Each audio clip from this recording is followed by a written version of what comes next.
ಎಲ್ರಿಗೂ ನನ್ನ ನಮಸ್ಕಾರಗಳು. ವೇದವಸು ವೈಬ್ಸ್ ಚಾನಲ್ಗೆ ಸ್ವಾಗತ ಸುಸ್ವಾಗತ. ಮತ್ತು ಇವತ್ತು ಮುಂಜಾನಂತೂ ರಂಗೋಲಿ ಹೆಂಗೆ ಹಾಕೀನಿ ಅಂಥೇಳಿ ನಿಮಗೆ ಶೇರ್ ಮಾಡಿದ್ದೆ. ಆದರೂ ಮುಂಜಾನೆ ನೋಡ್ಲಾರ್ದವ್ರು ಈಗ ನೋಡಲಿ ಅಂತ ತಿಳ್ಕೊಂಡು ಹಾಕಿದೆ. ಖರೇ ರೀ, ನನಗೆ ಇವತ್ತು ರಂಗೋಲಿ ಭಾಳ ಇಷ್ಟ ಆಗ್ಯದ. ಡೈಲಿ ನೀವೆಲ್ಲ ಹೇಳ್ತಿದ್ರಿ ರಂಗೋಲಿ ಇಷ್ಟ ಆಗ್ಯದಂತ, ಬಟ್ ಇವತ್ತಿನ ರಂಗೋಲಿ ನನಗೆ ಭಾಳ ಇಷ್ಟ ಆಗ್ಯದ್ರಿ. ಇನ್ನೂ ಇದ್ರೊಳಗೆ ಅಷ್ಟೊಂದು ಕ್ಲಿಯರ್ ಆಗಿ ಬಂದಿಲ್ಲ. ಹೊರಗಡೆ ಭಾಳ ಚಂದ ಆಗ್ಬಿಟ್ಟದ್ರಿ. ಅಂದ್ರೆ ಎಳಿ ಭಾಳ ಬಂದಿದ್ರಿಂದ ಭಾಳ ಚಂದ ಏನೋ ಒಂದು ಹೂವು ಅರಳಿ ನಿಂತಂಗಾಗ್ಯದ. ಮತ್ತು ಇವತ್ತು ನಮ್ಮ ಮನೆಯೊಳಗೆ ಪಾಡ್ಯ ಹೋಳ್ಗಿ, ನಿಮ್ಮ ಮನೆಯೊಳಗೂ ಎಲ್ಲ ಹೋಳ್ಗಿನೇ ಮಾಡೀರಿ ಅಂತ ಅನ್ಕೊಂಡೀನಿ.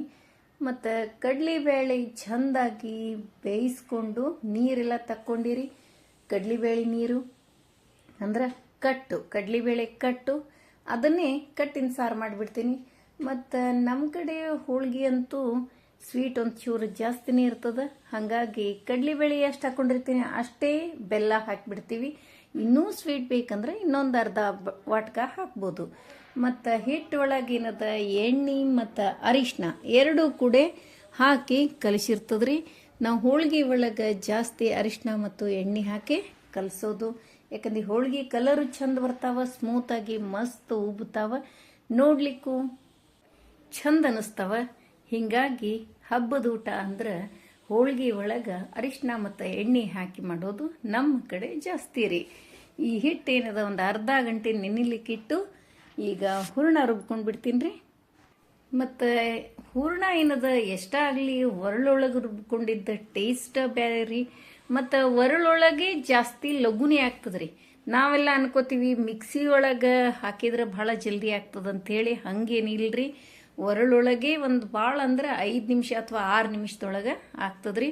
ಅದರೊಳಗೆ ಒಂದಿಷ್ಟು ನಾ ಏನು ಮಾಡ್ತೀನಿ, ಹೈಗ್ರೀವ ತೆಗೆದಿಡ್ತೀನಿ. ನಮ್ಮ ಮನೆಯವ್ರಿಗೆಲ್ಲ ಭಾಳ ಇಷ್ಟ ಹೈಗ್ರೀವ. ಹೀಗಾಗಿ ಒಂದಿಷ್ಟು ಹೆಂಗೂ ಹೈಗ್ರೀವ ರೆಡಿಯಾಗೇ ಇರ್ತದೆ. ಹೈಗ್ರೀವ ತೆಗೆದೇ ಹೂರಣ ಮಾಡೋದಿರ್ತದೆ. ಅದಕ್ಕೆ ಹೈಗ್ರೀವ ತೆಗೆದಿಟ್ಟು ಅದಕ್ಕೊಂಚೂರು ಒಣ ಕೊಬ್ಬರಿ ಮತ್ತು ಯಾಲಕ್ಕಿ, ಮನುಕ, ಗೋಡಂಬಿ ಹಾಕಿಬಿಟ್ರೆ ಮಸ್ತ್ ಟೇಸ್ಟೇ ಅದು ಹೈಗ್ರೀವ ತಯಾರಾಗ್ತದ್ರಿ. ಹೈಗ್ರೀವ ಮತ್ತು ನೋಡ್ರಿ ಎಂಥ ಮಸ್ತ್ ಆಗ್ಯದ ಹೂರಣ. ಇದ್ರ ಮೇಲೆ ಗೊತ್ತಾಗ್ತದೆ ಹೋಳ್ಗೆ ಮಸ್ತಾಗಿ ಬರ್ತಾವ ಅಂಥೇಳಿ.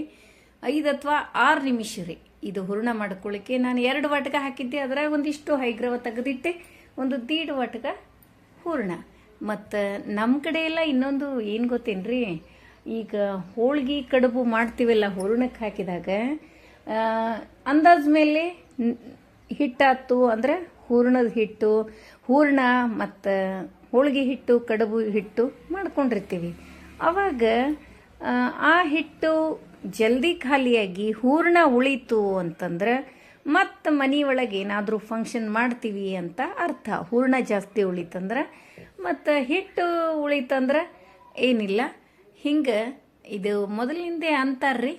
ನಾವು ಸುಮ್ಮನೆ ಏನೋ ಒಂದು ಹೂರಣ ಜಾಸ್ತಿ ಉಳಿತು ಅಂದ್ರೆ ಖುಷಿ, ಮತ್ತೇನಾರ ಮನೆಯೊಳಗೆ ಫಂಕ್ಷನ್ ಆಗ್ತಾವ ಅಂಥೇಳಿ. ಮತ್ತು ಇದನ್ನೇನು ನೀರು ತೆಗಿತೀನಲ್ರಿ ಒಳ್ಳೆ ತೊಳೆದದ್ದು, ಇದನ್ನು ಕೂಡ ನಾ ಕಟ್ಟಿನ ಸಾರೊಳಗೆ ಹಾಕಿಬಿಡ್ತೀನಿ ರೀ.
ಉತ್ತಮ ಸಭಾಷರ ಭಕ್ಷ್ಯವನ್ನು ಕೊಡಬೇಕು. ಬಾಳೆ ತುಪ್ಪ ಸಕ್ಕರೆ ಗೋಧಿಗೆ ಗೋಧಿ ಸಜ್ಜೆ ಸಿರಿದ ಪಕ್ಷಿ ಅಕ್ಕಿ ಸಜ್ಜೆ ಸಕ್ಕರೆ ಆಮೇಲೆ ಮತ್ತೆ ಕೇಳಿ ಬ್ರಾಹ್ಮಣರಿಗೆ ಭೋಜನಕ್ಕೆ ತಪ್ಪಬೇಕು. ನಂತರ ಪ್ರಸಾದ ಭಕ್ತಿ ಪೂರ್ವ ರಾತ್ರಿಯಲ್ಲಿ ನಿತ್ಯ ಮಾಡಬೇಕು. ಆಮೇಲೆ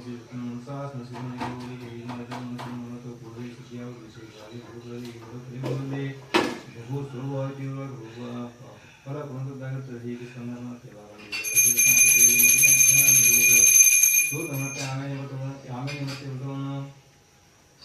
ಮತ್ತೆ ವೃತವನ್ನು ಪೂರ್ವ ಯಾರು ಮಾಡೋದು ಮೃತ ಅಂತ ಹೇಳಿದಂಗೆ ಕಾಶಿ ಹಾಗೆ ಆ ವೃತ್ತಗಳನ್ನು ನಾನು ಮಾಡುವುದು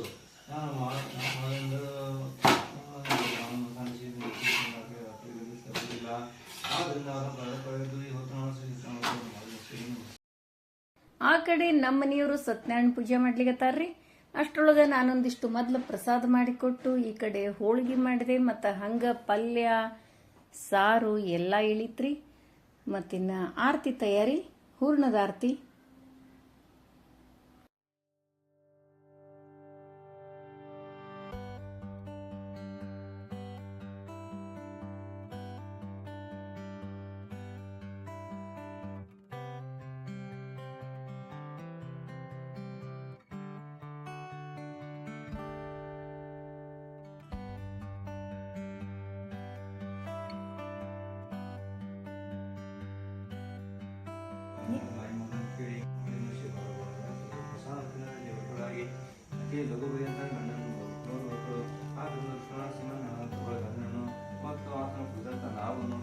ಅದರಲ್ಲಿರುವ ದ್ರವ್ಯಸಹಿತವಾಗಿ ನೀರಿನ ಮನುಷ್ಯನನ್ನು ಕಳಾವಿರುತ್ತಾನೆ ಗಂಡನು ಕಾಣಹಾಗಾದರೂ ಇದೇ ದುಃಖದಿಂದ ಭೂಮಿಯಲ್ಲಿ ದುಃಖಿತರಾದ ಮಗನನ್ನು ಮತ್ತು ನಾವು ನೀರಲ್ಲಿ ಮುಳುಗುವುದನ್ನು ನೋಡಿ ಸಾಧು ಭಯಚಕಿತನಾಗಿ ಇದೇನು ಆಶ್ಚರ್ಯವನ್ನು ಚಿಂತಿಸುತ್ತಿದ್ದನು.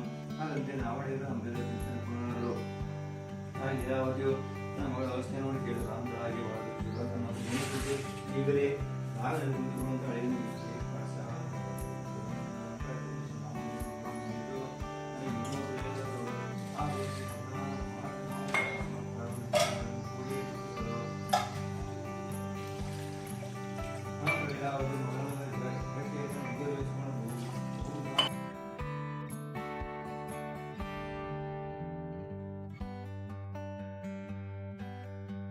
ಮತ್ತು ಇಷ್ಟು ದಿವಸ ಚಿತ್ರಾನ್ನ ಮಾಡ್ಬೇಕಾದ್ರೆ ನೆಲ್ಲಿಕಾಯಿ ಚಿತ್ರಾನ್ನ ಇಳಿತಿತ್ರಿ. ಇವತ್ತೇನದ ಮಾವಿನಕಾಯಿ ಚಿತ್ರಾನ್ನ, ಮಾವಿನಕಾಯಿ ಬರ್ಲಿಕತ್ತೂರಿ. ಹಿಂಗಾಗಿ ಮಾವಿನಕಾಯಿ ಚಿತ್ರಾನ್ನ, ಇನ್ನು ಮಾವಿನಕಾಯಿ ಚಟ್ನಿ ಇವೇ ಮನೆಯೊಳಗೆ ಜಾಸ್ತಿ. ಮಾವಿನಕಾಯಿ ಸಾರು ಇವೇ ಬರ್ತಾವ್ರಿ.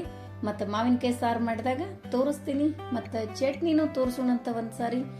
ಈಗೇನದ ಚಿತ್ರಾನ್ನ ಮಾಡ್ಲಿಕತ್ತೀನಿ, ಮಾವಿನಕಾಯಿ ಚಿತ್ರಾನ್ನ. ಮತ್ತು ಬಜ್ಜಿ ಮಾಡ್ಲಿಕತ್ತೀನಿ. ಬಜ್ಜಿ ಏನದ ಪಾಲಕ್ ಬಜ್ಜಿ ಮಾಡ್ಲಿಕತ್ತೀನಿ. ಪಾಲಕ್ ಏನದ ಮೊದ್ಲು ಚೆಂದಾಗಿ ತೊಳ್ಕೊಂಡು ಸಣ್ಣಗೆ ಹೆಚ್ಕೊಂಡು ಅದರೊಳಗೆ ನೀರು ಹಾಕ್ಲಾರ್ದೆ, ಯಾಕಂದ್ರೆ ಹೆಂಗೂ ತೊಳ್ಕೊಂಡಿರ್ತೀವಿ ಮತ್ತು ಪಾಲಕ್ ಏನದ ನೀರಿನ ಅಂಶ ಇದ್ದದಿರ್ತದೆ. ಹಿಂಗಾಗಿ ಅದು ತೊಳ್ಕೊಂಡಿದ್ದ ಹಸಿ ಆಲ್ರೆಡಿ ಇದ್ದೇ ಇರ್ತದ್ರಿ, ಎಲಿಗೆಲ್ಲ ಹತ್ತಿರ್ತದ ನೀರು. ಹಾಗಾಗಿ ಅದಕ್ಕೆ ಎಕ್ಸ್ಟ್ರಾ ನೀರಂತ ಹಾಕುವ ಅವಶ್ಯಕತೆ ಬೀಳಂಗಿಲ್ಲ. ಹಾಗಾಗಿ ಸಣ್ಣಾಗಿ ಹೆಚ್ಕೊಂಡು ಅದರೊಳಗೆ ಏನದ ಕಡಲೆ ಹಿಟ್ಟು ಎಷ್ಟು ಬೇಕೋ ಅಷ್ಟು ಕಡಲೆ ಹಿಟ್ಟು ಹಾಕಿ ಬಜ್ಜಿ ಮಾಡಿದ್ರಿ.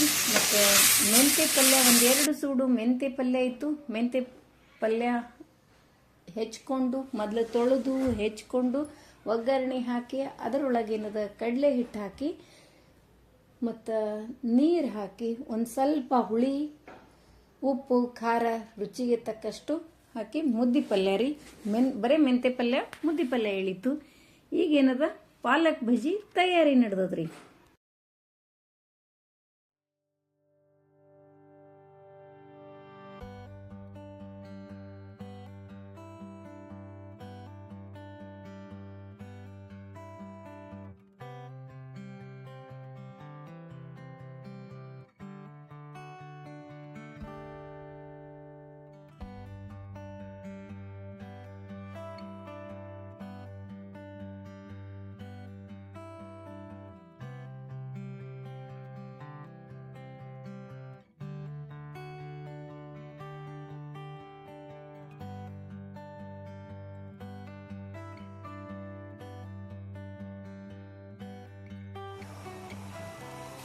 ನೋಡಿ ನೀನು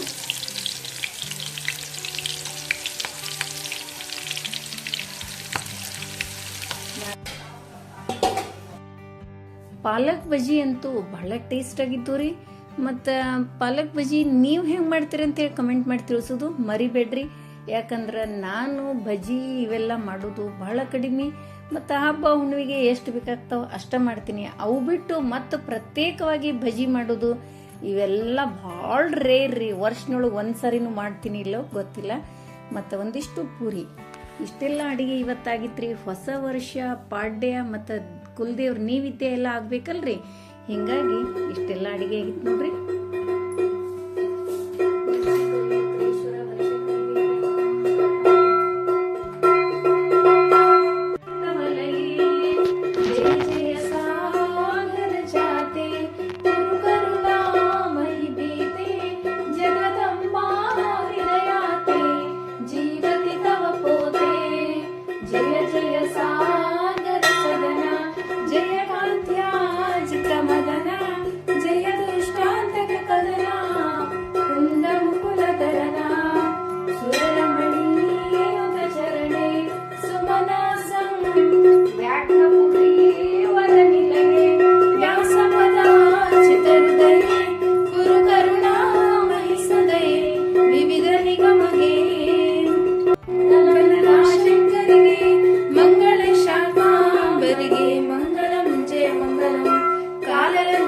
ಕೈಯಲ್ಲಿ ಕಂಕಣದಲ್ಲಾಟ ಚಂದ್ರಮನಿಟ್ಟಿ ಹೊಳೆವ ಕಾಂತಳೆ ಹೊಳೆವ ಮುತ್ತಿನ ವಾಲೆಗಳೇ ಒಳ ಹೊರಗೆ ತಾಪ್ರವೆಯ ತೋರಿ ವಾಲಾಡುತ್ತ ತಾನಗೂ ಮಳೆ ಮಂಗಳಂ ಜಯ ಮಂಗಳಂ ಪಂಚರತ್ನದ ಪದಕವನಿಟ್ಟು ವೃಕ್ಷ ಸ್ಥಳದಳಿ ಕುಳಿತಿ ಹಳೆ ಮಿಂಚಿನ ಮೂಗುತಿ ಮಿಗಿಲಾದ ಬಣ್ಣ ತೊಟ್ಟಿ ಹಳೆ ಸ್ವಚ್ಛತಾ ಕುಚ್ಚಗಳ ಮಿಡಿಯುತ್ತ ಸದಾ ಮರ್ದನ ಮಾಡುವಳೆ ಮಂಗಳಂ ಜಯ ಮಂಗಳಂ ಧನ್ಯದ ಉಡಿಯರ ಚಿನ್ನದ ಕುಂಡಲ ಮುನ್ನಿನ ಎಡಿಕೆ ಇಲ್ಲದೆ ಮಾಡಿಕೆ ಸರಗಳ ಅಡಿಯಡಿಗೆ ಬದಾಮಿಪುರದಲ್ಲಿ ನೆಲೆಸಿರುವ ಶಂಕರಿಗೆ ಮಂಗಳಂ ಜಯ ಮಂಗಳವನ ಶಂಕರಿಗೆ ಮಂಗಳ ಶಾಖಾಂಬರಿಗೆ ಮಂಗಳಂ ಜಯ ಭಾಗ್ಯವೇ ಭಾಗ್ಯರೂಪ ನಿನಗೆ ಸಸಾಗಿ ಏರಿಸುವೆ ಬೆರೆಸಿದ ಮಲ್ಲಿಗೆ ಹೂವ ವರವನಿ ಕೊಡೆ.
ಬೆಳ್ಳಿ ಬಟ್ಟೆ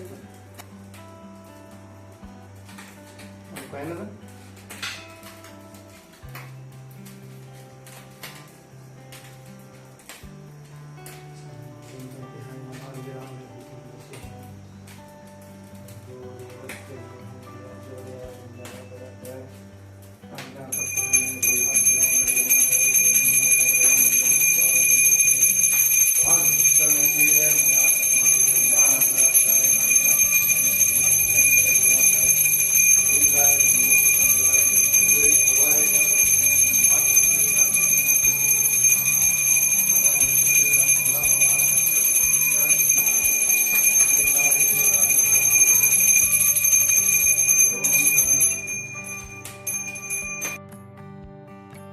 ನೋಡಿದ್ರಲ್ಲ, ಇವತ್ತಿನ ವಿಡಿಯೋ ನಿಮಗೆಲ್ಲ ಇಷ್ಟ ಆಯಿತು ಅಂತ ಅನ್ಕೋತೀನಿ. ನಮ್ಮ ವಿಡಿಯೋಗಳು ನಿಮ್ಗೆ ಇಷ್ಟ ಆದ್ರೆ ಲೈಕ್ ಮಾಡ್ರಿ, ಶೇರ್ ಮಾಡ್ರಿ. ಹೊಸದಾಗಿ ನೋಡ್ಲಿಕ್ಕೆ ನಮ್ಮ ವಿಡಿಯೋಸ್ ನಿಮ್ಗೆ ಇಷ್ಟ ಆದ್ರೆ ಬಿಡ್ಲಿಕ್ಕೆ ಹೋಗ್ಬೇಡ್ರಿ, ಲೈಕ್ ಮಾಡಿ, ಸಬ್ಸ್ಕ್ರೈಬ್ ಮಾಡ್ರಿ. ಹಂಗ ಫ್ರೆಂಡ್ಸ್ ಅಂಡ್ ರಿಲೇಟಿವ್ಸಿಗೆಲ್ಲ ಶೇರ್ ಮಾಡ್ತಿರಲ್ಲ. ಮತ್ತು ಇವತ್ತೇನದ ಪ್ರತಿಪದೆಯ ದಿವಸದಿಂದ ಸತತ ದಶಮಿಯವರೆಗೂ ಕೊರ್ವಾರೇಶನ್ ಜಾತ್ರೆ ಇರ್ತದ್ರಿ. ಹಿಂಗಾಗಿ ನಾನು ಕೊರ್ವಾರಪ್ಪಂದು ಸೇವಾ ಹಿಡ್ದಿರ್ತೀನಿ ಅಂತ ನಿಮ್ಗೆ ಮೊನ್ನೆನೇ ಹೇಳಿದ್ದೆ. ಹಿಂಗಾಗಿ ಇವತ್ತು ಕೊರ್ವಾರೇಶನ್ ಸೇವಾ ಹಿಡ್ದೇನ್ರಿ. ಕೊರ್ವಾರೇಶನ್ ಪೂಜಾನು ನೋಡಿದ್ರಿ. ಮತ್ತು ಹೆಂಗೆ ಅನಿಸ್ತು ಅಂತೇಳಿ ಕಮೆಂಟ್ ಮಾಡಿ ತಿಳಿಸೋದು ಮರಿಬೇಡ್ರಿ. ಮತ್ತೊಮ್ಮೆ ನಿಮಗೆಲ್ರಿಗೂ ಯುಗಾದಿ ಹಬ್ಬದ ಹಾರ್ದಿಕ ಶುಭಾಶಯಗಳು. ಈ ಯುಗಾದಿ ಹಬ್ಬ ಎಲ್ರಿಗೂ ಒಳ್ಳೇದನ್ನ ಮಾಡಲಿ. ನಿಮ್ಮ ಇಷ್ಟಾರ್ಥಗಳೆಲ್ಲ ಬಹಳ ಈಸಿ ವೇ ಒಳಗಂದ್ರೆ ಸರಳವಾಗಿ ಈಡೇರ್ಲಿ ಅಂತ ಹೇಳ್ತಾ ಮತ್ತೆ ಮುಂದಿನ ವಿಡಿಯೋದಲ್ಲಿ ಸಿಗೋಣ. ಧನ್ಯವಾದಗಳು.